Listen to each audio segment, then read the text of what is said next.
the whole community suffers when everyone is not included. How does God do it where he uses children that are less than abled, or however you want to say it, disabled, special needs, all of those things, and he seems to do that. I'm not saying on purpose or anything, but he allows those things to bring him glory and to show us certain aspects that we would miss in so many other ways. We just had a friend of mine named Griffin Long in the studio, and Griffin shared his family story, his own journey, into the process of starting an organization called Sacred Ground. And Sacred Ground takes care of adults with special needs, and they bring day services. I was almost going to say daycare, and it's not daycare, but they provide services for adults with special needs. And you might know that my wife and I have a few kids with Down syndrome. We live in the world of special needs with tons of friends that have children that are just really, really special. And this is a topic that I could talk about for hours. Probably my favorite part of the interview was when Griffin shared about his early friend Maggie. And I say early, it was early in his career as a service provider, but Maggie was a really, really special lady. And hearing how the Lord used her to light a fire inside Griffin, just absolutely, I just love it. It's so wonderful. If you enjoy somebody with special needs in or around your family, and you care about the dignity of people that are on the margins, this would be a fantastic episode to watch. Griffin's family, his wife, his work, and his passion for bringing those people in from the margins, in from being outcasts, is absolutely just totally magnetic, and it's so good. I have no doubt that you will enjoy this conversation very much. This podcast is sponsored by my friends at Azure Standard. A while back, I had a chance to sit down with the founder, David Stelzer, right here at the table, and we had a great conversation. I love the Azure story. They started out as farmers back in the 70s, and I think in 1987, they began a nationwide food distribution company. And guys, they are non-GMO, organic. They do it right. They do it so well. And you can get a truck to drop food right in your town. Check them out at azurestandard.com and tell them Marlon and Plain Values sent you. So hold my hand, think of me sweetly with a graveyard flower. You have no idea how much I've been looking forward to this, to hear more of the story. I know a bit of it, but I have been really excited just to sit and just talk. Can you go all the way back? So when we first met, one of the things that left an indelible mark on Lisa and I was the story of the Mexican restaurant. Oh, yeah. What was that guy's name? And can you tell that whole story again? Sure. So this would have been right after I graduated from Malone. So just getting into careers, and was working in a group home in Canton, and Maggie was the individual that I served. And when it came to be dinner time, well, I should back up. She wasn't typically the person in the home that I was directly supporting. There were others that I would typically work with, and for whatever reason, that evening I was needed to help with Maggie. So I was familiar and kind of knew her a little bit, but didn't know a lot about her life and kind of how she does things. This was new for me. So anyway, it came to be dinner time, and Maggie wanted to go out to eat, which was her custom every night. She would go out to El Campesino. And for me, watching her and her staff leave every night to go out to dinner to El Campesino was always confusing to me, because there was a El Campesino maybe a half mile from the group home in Canton. And then there's another El Campesino in Maslin that 25-minute drive away. Yep. And she always insisted that we're going to Maslin. And so here I have my first night working with Maggie, and I'm thinking, oh, maybe I can convince her just to go to the one, 2 minutes away instead of taking the time to go all the way to Maslin. And ultimately she held her ground and said, no, we're going to Maslin, which I accompanied her. And we drive out there, and it took me about 2 seconds to realize why we were going to Maslin. Because we walked into the restaurant, and every single person we passed said with joy, loud enough for the whole restaurant to hear, "Hola, Maggie! Hola, Maggie! Hola, Maggie!" And she's a celebrity. She's coming in and waving, saying, "Hola, guys! Hola, hola, guys!" And it was like she went home for dinner, and needless to say, moving forward, all the times I got to be with Maggie and support her, I never once again, tried to persuade her to go to the easier, more convenient location, because it was an experience, not just for her, but for me too, to get to be a part of that. How do you think that happening, that event, what do you think it did in your heart? Because your entire life has now been shaped in the service of kids with special needs. Mm-hmm. What did it do? I think it reaffirmed what this drive, this longing that was already within me. I, for years before that, had this desire to bring people into community. And not only for the sake of the one who might be on the margins, but for the whole community. The whole community suffers when everyone is not included. And so that was something, especially through my college years, that I thought a lot about. And I'm not a big book reader, but if I was reading a book, it was about community. And so you can read those stories in a book, but then you get to actually step in and experience things like that. And it kind of reaffirms, I guess, what was within me. If I could create that moment over and over and over again throughout my life, then it'd be an amazing life. Yeah. When we first met, you were also sharing, and I don't remember the name of the book. This morning I was in our bedroom looking through our bookshelves. I know I've got a copy of that book that you built Sacred Ground around, or I believe you built it around the thinking inside that one little book. Mm-hmm. And all I can think of is Henry Nouwen, or however you say his name. And I've read a few of his books. It's not him, right? It's not him. No. Yeah.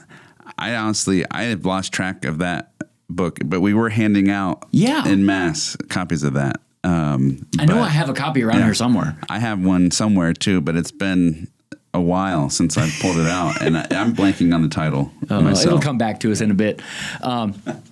Well, there's something so real about what you said with when the marginalized, when the left out get left out, the whole community suffers. Mm-hmm.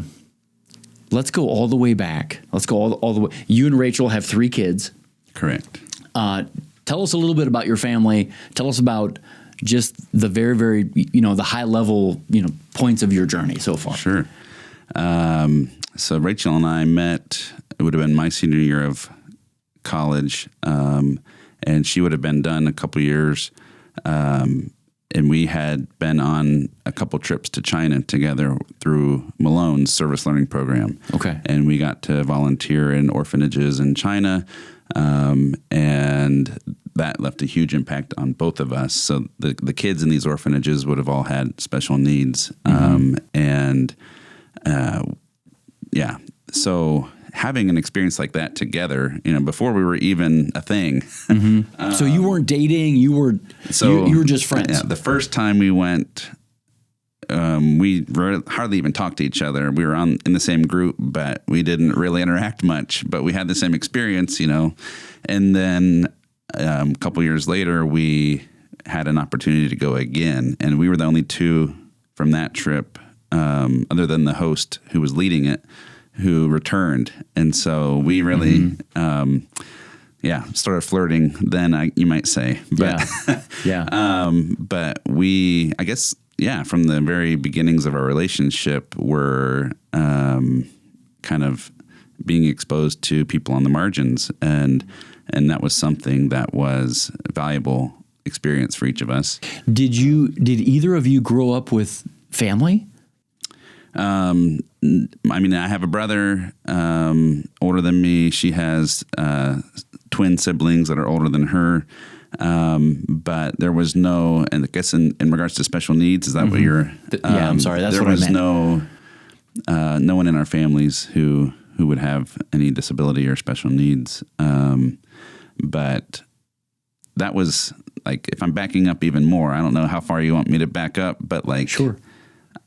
The real formative time for me where I started to really think through this inclusion was when I was in high school, and we had a hot tub, and I would sit outside in this hot tub most nights and look at the stars. And there was this one constellation that always caught my attention, and I would just sit there and stare at it. And it was, I think it's called Pleiades. And there was this real tight cluster of stars. And then in that little cluster, there's one that's kind of on the outside, and there's one that's closest to it. And almost, to me, I would always think about, it's trying to pull it in to be with the whole rest of the group. And so I would contemplate this inclusive kind of approach to life from high school. And it kind of, I think that if someone asked me, what's God's calling on your life? That is what it would be. Very, very general, I guess. But I've had opportunities since high school to live that out in different settings. And I think Sacred Ground and getting that going has been, the greatest of those opportunities for me. But wow. Well, the Pleiades are absolutely, I love astronomy as well. And the Seven Sisters, as they're called, are absolutely just a gorgeous star cluster. Yeah. You had the depth of thought to see that in high school, and that's incredible to see that one star on the outside. That I'm sorry, I'm I wanted to be the one shocked. Pulling that in. Yeah.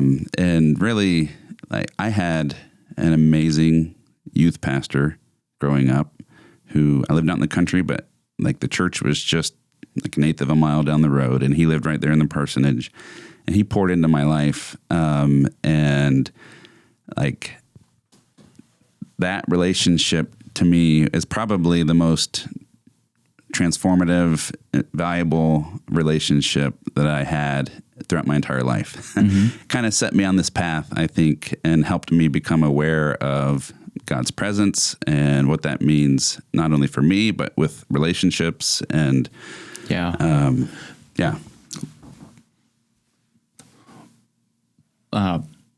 what was the pastor's name? Jeff Grant. Jeff Grant. Is he still and around? His wife, Carol, too. Him and his wife. He is still around. We haven't been able to keep in touch much over the last number of years, but I'm forever thankful for the time he took to invest in me. Yeah. Wow. Did he direct you towards that, or was it the Lord himself that kind of steered you into the world of special needs? Oh, I don't know that I ever talked with Jeff about special needs or Really? and even, coming out of college, I had this part-time role in the group home where I met Maggie, Yeah.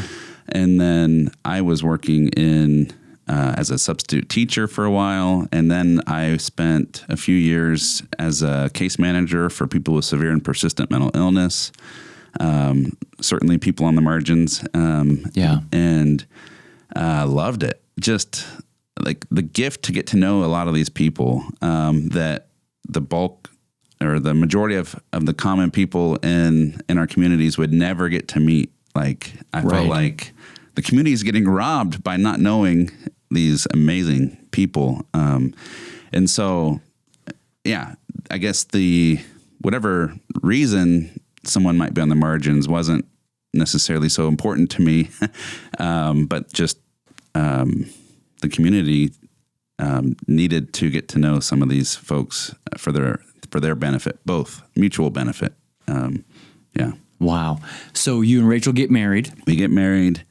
Yes. And then we had Isaiah. He's our oldest. He's 11 now. Just finished his first year in a big school system. Did awesome. And he, is a really inquisitive, thoughtful young kid. And smart. All three of them are smart. And then Thomas is our middle son. He has quite a story of overcoming challenges from birth. And he was born as a result of an accident, and then he was, born at 29 weeks. He was 2 pounds, 10 ounces. Oh my goodness. In the NICU for 51 days. And as a result of all of that process, he has CP, cerebral palsy. But he's a rock star. He's one of the most resilient people you'll ever meet. And he's how old now? He is just turned 10. And then our daughter is Ellie. She is going to turn 8 soon. She, all three of our kids, as part of our story, I guess, they've overcome quite a bit of like medical challenges, you might say. Yeah. And I think, she's awesome too. All three of them are incredible kids, but, Yeah. You probably don't know this, but you guys came over a while back with your kids. It's probably been a year or two, or more. Our daughter still prays for Ellie. Oh. I don't know how she prays for Ellie quite a bit actually. So just so you know, it's pretty cool. Yeah, that's awesome. Ellie can connect with kids one-on-one so well. We were just camping, and this was 12 dads. This might be a sidetrack, but 12 dads from college that we still all, once a year, we go camping for Memorial Day weekend. Yep. And then there was 30 kids. We all bring our kids. No wives allowed. Okay. Just dads and kids. Sons or kids? Like, all kids. Obviously Ellie is there. So right. Yeah. And so like Ellie met a little girl, Nora, and they just were like attached at the hip the whole time. And so, but just to say, like, she connects one-on-one with people. And it's really fun to watch. But yeah. I have a feeling I might know where she gets that from. I'm not sure. Mom, definitely mom. I don't know. How do you think that that your work in the world of all of these different angles, with kids that have special needs, how has it impacted you and Rachel as you guys have built your family? Now you have children that have walked some of those, some of those roads. What has it done in your marriage? How has it impacted your family? Yeah. I think those first, when our kids were young, it was hard. And so we got a little taste of life when you have a child who's got all sorts of medical conditions in speech therapy, physical therapy, occupational therapy, just appointments out the wazoo, feeling guilty that you can't do all the homework for each of these therapies that you're supposed to be doing, feeling like if I don't do this, I'm failing my child. Like, that was really, really hard, those initial years. But we've also, like, as hard as it was, we've gotten to see miracles as a result of our children. Thomas was born and they discovered 2 heart conditions when he was in the NICU. And they told us, we're going to try to wait as long as we can to do heart surgery because, we want to give him as much time as possible to develop. But, if we can make it to age 5 before we do this heart surgery, then that would be great. So 29 weeks he was born. Mm-hmm. How long was he in the NICU for? 51 days. Okay. And then he came home on oxygen and just the whole deal. That was a crazy time. We were in the middle of moving, and it was just wild. But so when he turned 2, we had to do these regular evaluations and checkups to make sure this heart condition wasn't getting worse, and that they didn't need to do surgery sooner. When he was 2, the doctor looked at his tests and said, both of these conditions have resolved. They're gone. Get out of here. He had a hole in his heart. He had a valve issue that was going to need stretched and all. Like those things aren't supposed to just resolve. And they were gone. They were gone. And I know, like, we praise God for that. And that's not, like, that type of healing doesn't come in every situation, obviously. But, like, we got to see miracles because of our son and how he came into the world. And so coming back to your original question, how it strengthened our marriage, our relationship, like, definitely put strain and stress and there were significant challenges. But also, there's a level of intimacy there that, I wouldn't think we'd have that had we not gone through those early days. Praise God, all 3 of our kids are, like, doing well. And for Thomas, there is and will always likely be some challenges for him physically. But, like, we are in a little bit of a sweet spot right now. I think age-wise for our kids, I expect when they get into teen years, it'll get harder again in a different way. But we've had a little bit of a reprieve, I guess, from some of those, like, ongoing challenges that so many families are facing throughout the entire lifespan of caring for their children. But are his medical needs, like you said, there's a bit of a reprieve there.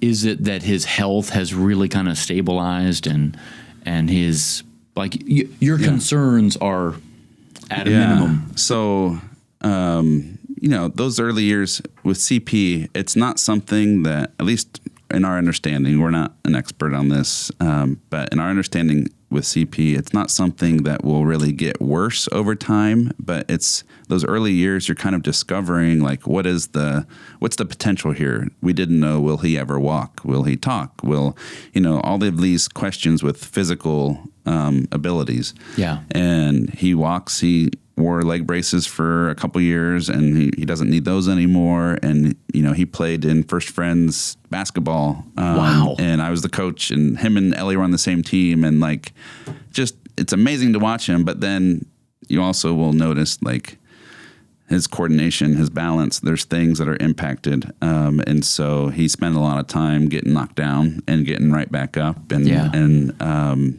he's knocked his front teeth out, I think, 3 times now, just because the coordination, there's clumsiness, there's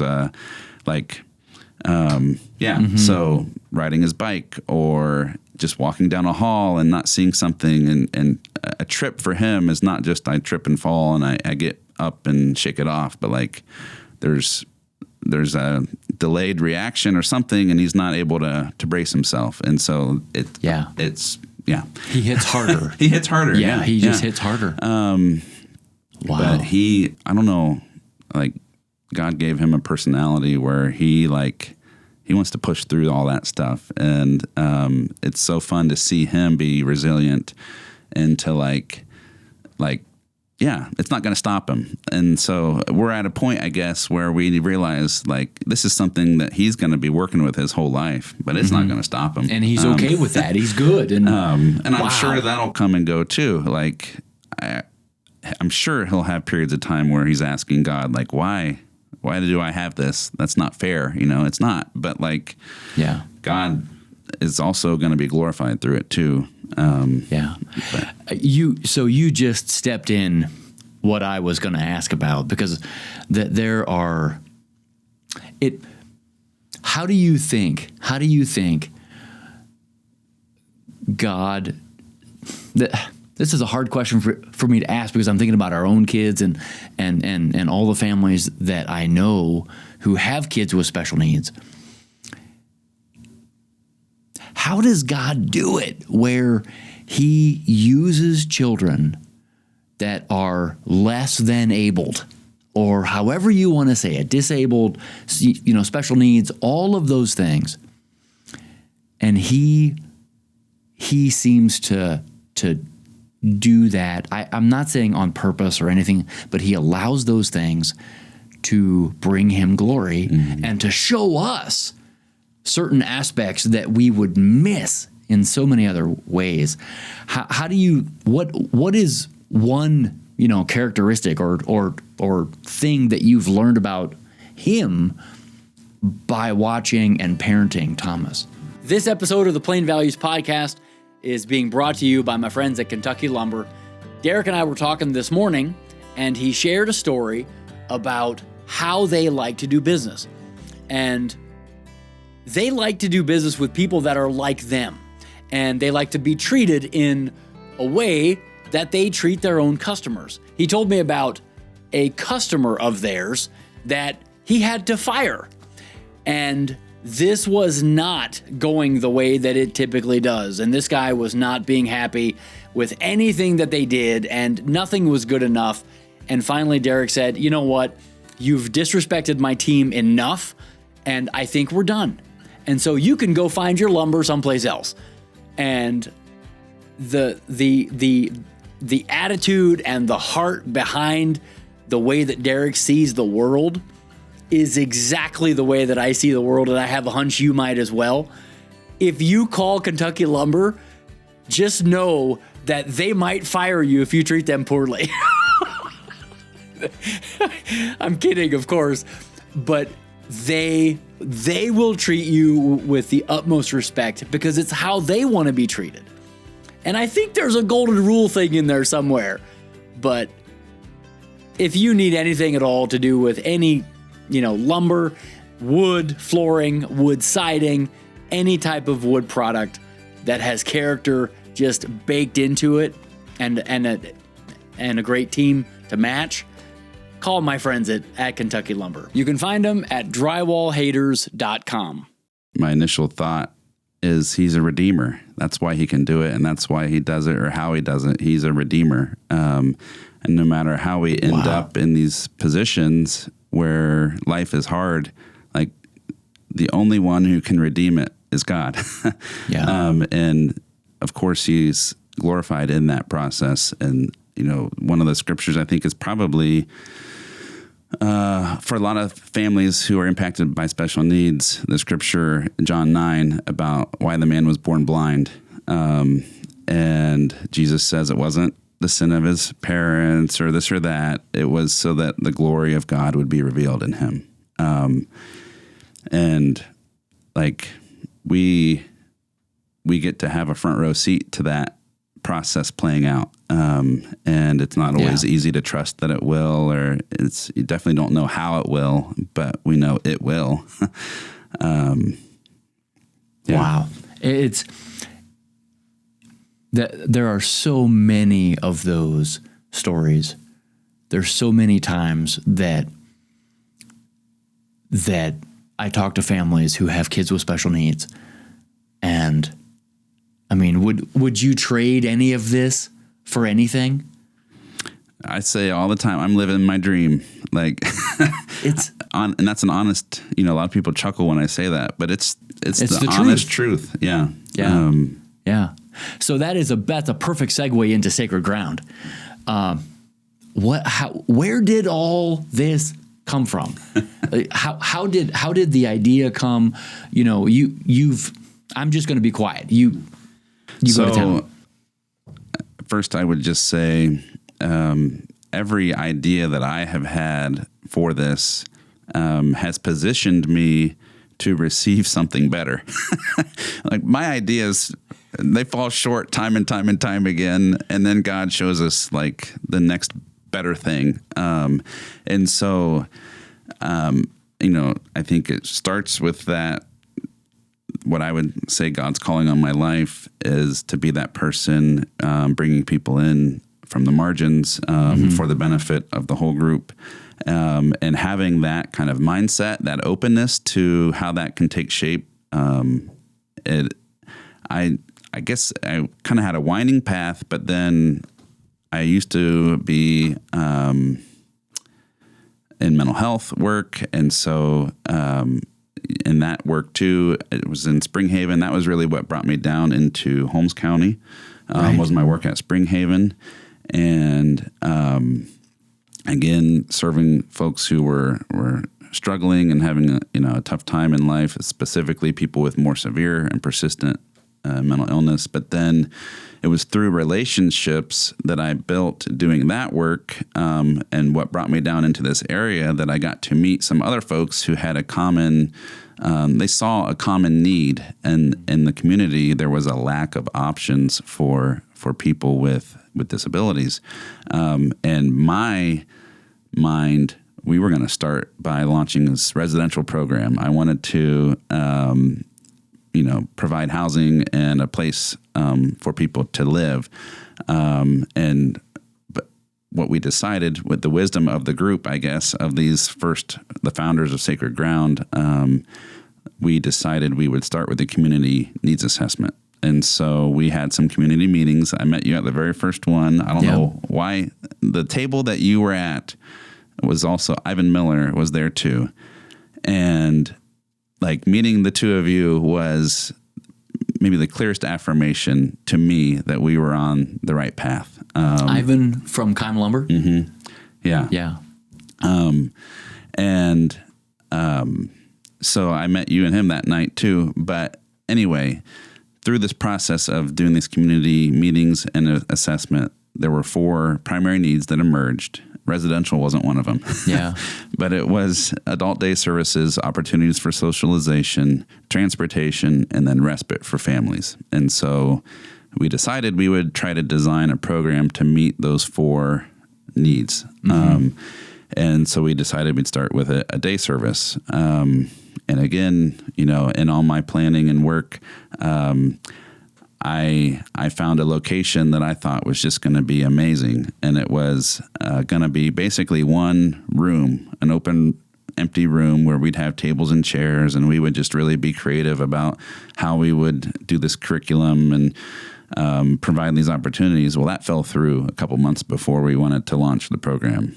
And then we got connected at Grace in Berlin, and we have a gym, a commercial kitchen, 4 classrooms, garden space outside. Like we have all of these opportunities for people, and God had a better idea than I did, Yeah. And so, what year did all this happen? So we did these meetings in the beginning of 2020. And so we had 3 community meetings. The 3rd one was in March, right before everything shut down. Really? From COVID. Yeah. And so we decided we would kind of spend some time just getting ourselves established a nonprofit. And I was named executive director and recruited a board and just kind of waited for the dust to settle from COVID. And then we launched our program in April of 2022. At that time we had myself, who was full-time, and then a part-time staff person to help. And we served 5 people. And what did you think it would turn into? How many people, did... Yeah. I remember I did these 3-year projections. And so now we're just hitting our 3rd year. April of 2025 was our 3rd year. And 3-year anniversary. And those initial projections that I did, we had surpassed our 3-year projections within about 6 months of launching the program. And so now, fast forward, I guess we have a second site in Apple Creek, and we serve about 60 people.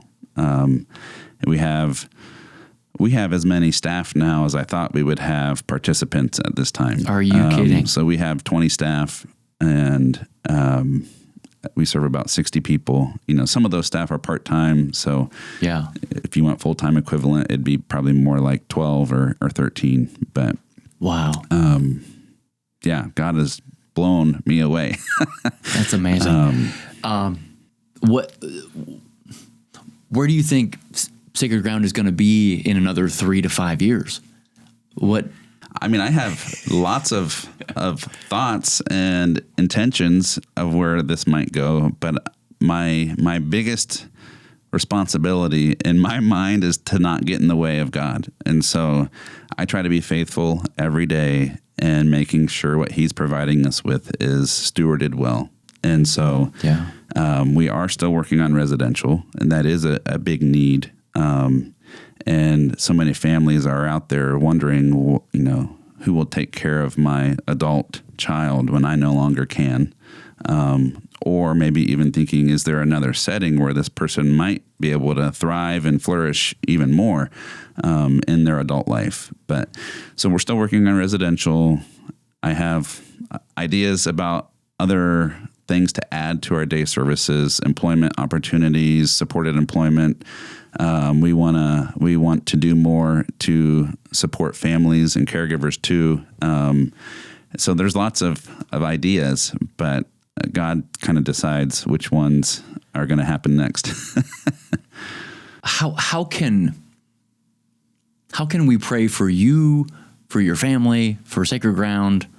What comes to the top of your mind there?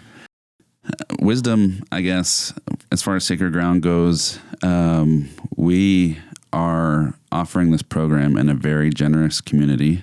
And there are so many opportunities, resources available. And so, part of my job has been learning what to say no to, or at least not now. There's lots of things that have been presented. When are you going to do summer programming for kids? When are you going to do this and that?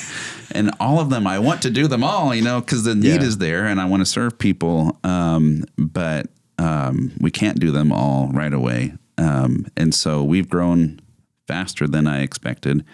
And the reason for that really has been we have attracted incredible staff. Our staff are amazing. They are truly incredible people. And so that's the number one challenge for most programs is finding quality staff. And God has just taken that challenge off the table. We have been able to attract incredible people. And then keeping them and too. Keep them. Yes. We try to take care of them and we don't want to give them any reason why they'd want to go anywhere else. I think they're attracted to our mission and our values, which are central to everything we do as a program. And then once they're there, we want to take care of them. But I say that because the reason we've been able to grow faster than what I thought we would is because we have the staff and the people in place to accommodate that demand. And so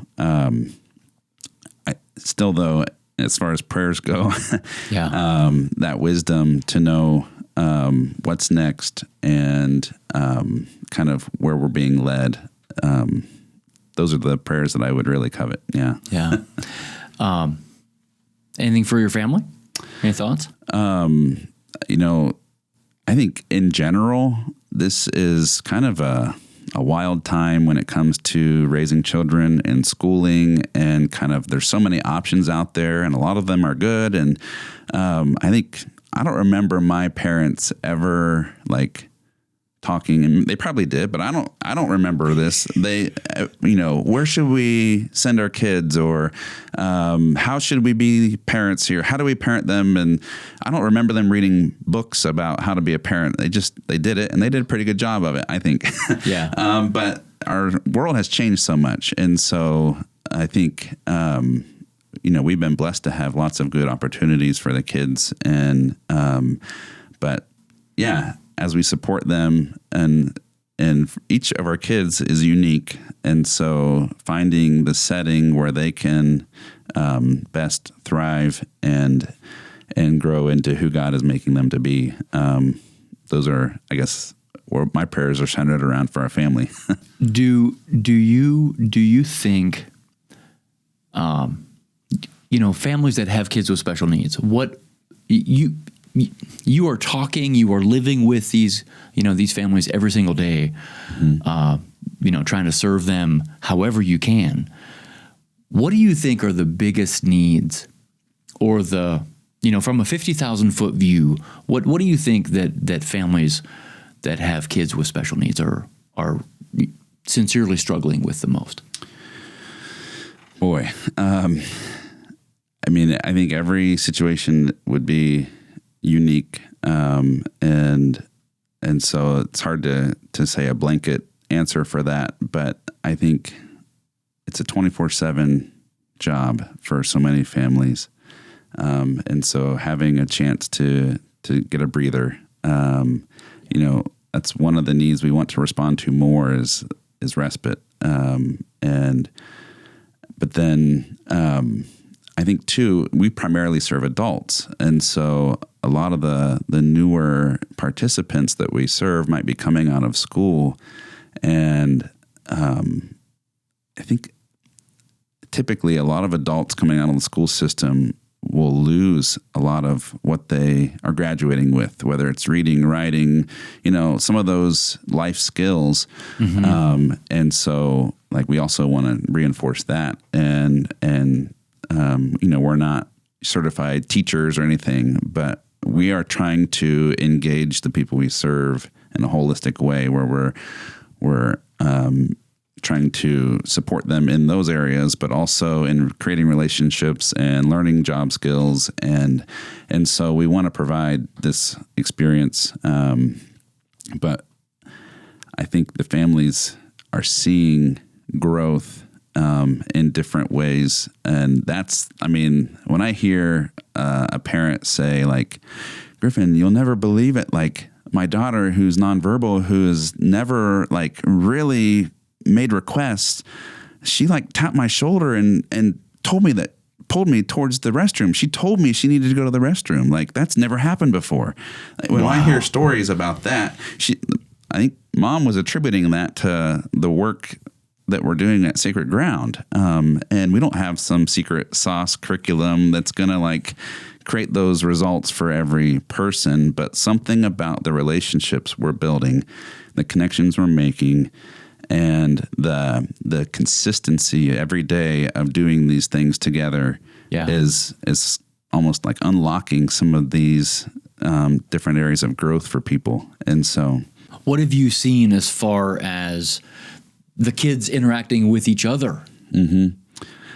That is, again, another one of my favorite things to observe, is those relationships being built. It's, I think initially, oftentimes, the participants will connect with staff, but over time, too, these bonds with one another are forming. And, there's a lot of like reciprocal support even amongst the participants. And they get to learn next to and with each other. Mm-hmm. And it's only gonna make it stronger and better. Yeah. Do you think a lot of these kids that you guys are serving, obviously a lot of them have family, they have siblings, but do you think they have a lot of friends? I think they do now. That's kind of where I was going. we just, Sacred Ground, the last few years, we have put together a team to play against the Holmes County Bucks. And so it's become an annual thing. Really? And, initially, our team I didn't was... know that. Yeah, we played a lot. Some of our board members and some donors and parents, would be on our team. And this last year, the bulk of our team was our participants. And so we drew a bigger crowd this year because a lot of our group members wanted to come watch their friends play basketball, No kidding. And I mean, yeah, seeing those relationships develop, that's what it's all about. Yeah. And that goes directly back to what you said. When you pull them in from the margins, Yeah. everybody gets to win. Everybody gets, Right. and I don't mean that in the sense of everybody gets a trophy. It's Right. not what I'm, referring to at all, but the families, the kids, the community. Can I share another example Please. of how I've seen this happen? One of our participants expressed a desire to learn how to become a barista. And so we decided we would help her reach those goals. And it turns out many of the other participants had interest in that too. So we started a mobile coffee shop.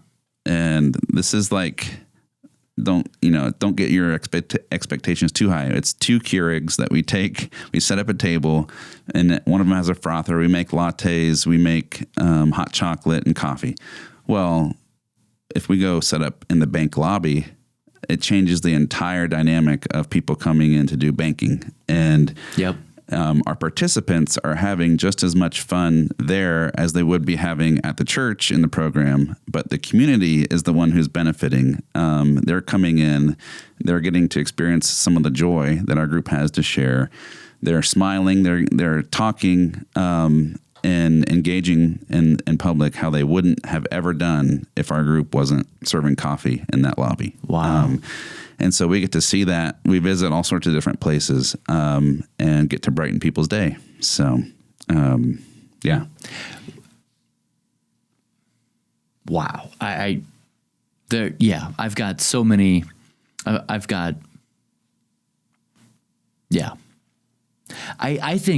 almost think we just need to end on something like that right there. And we can have this whole thing just kind of coming down. Let me say this. Do you want to, do you have like a good story that we could kind of end on? Is there something that you'd want to share to the churches or to the local, folks that are considering starting something like this? Starting like participating in what we're doing, or starting something completely new, or Either one, which the one is much easier than the other. I realize that. yeah. So this probably isn't what we would want to end on, but just like one of the hardest questions for me to answer is, what advice would you have for someone else who's wanting to start something like this? Because I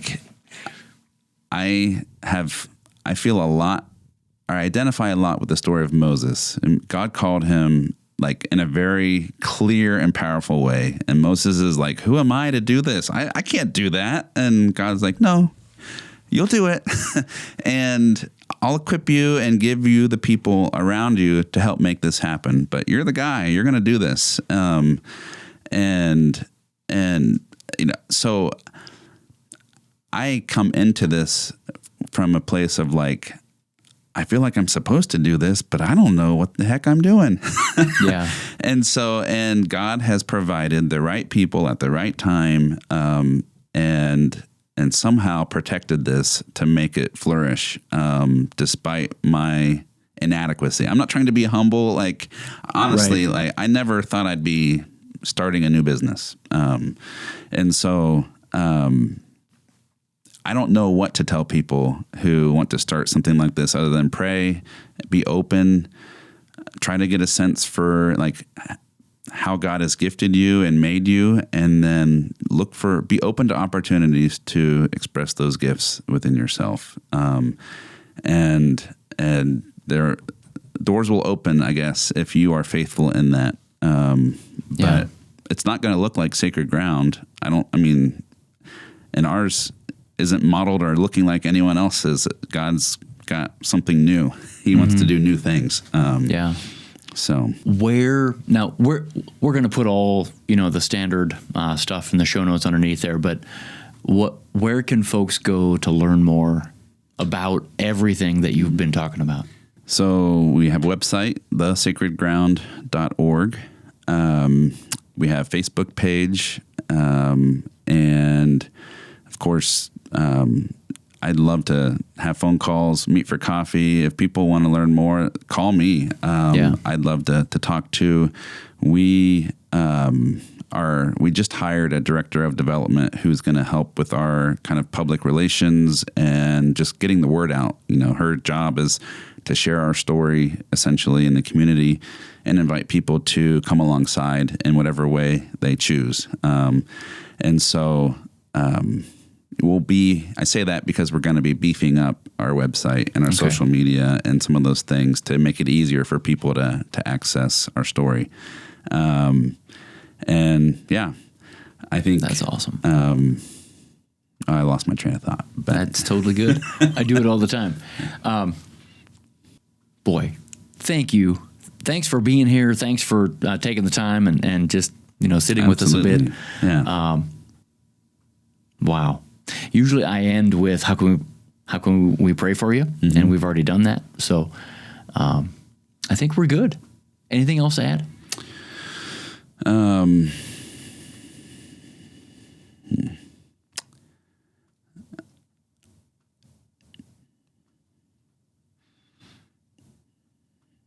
Maybe can I just end with one story? Yeah. The story of Eddie. So Eddie started attending our Holmes County program in, let's say, February. And I think Eddie's story is one that we see time and time again for people.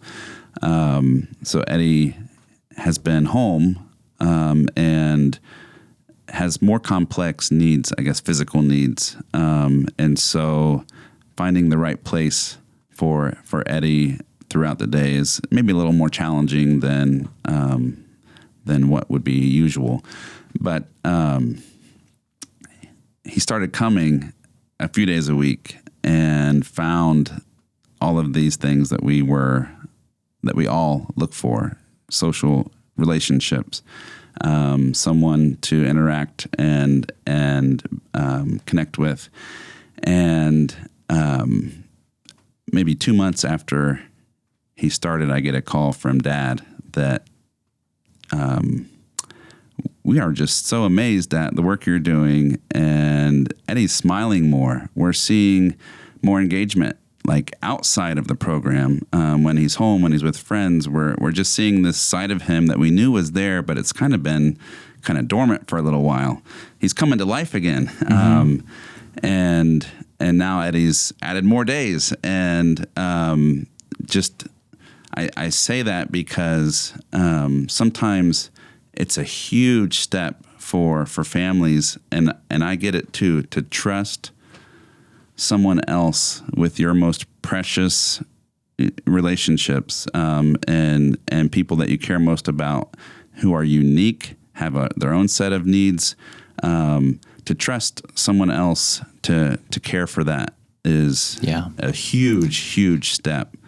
And praise God that, the family was able to take that step and see now, like, wow, there's so much there. So not only does the family get a break, but Eddie is coming to life too, and it's changing how they engage him at home. And it's,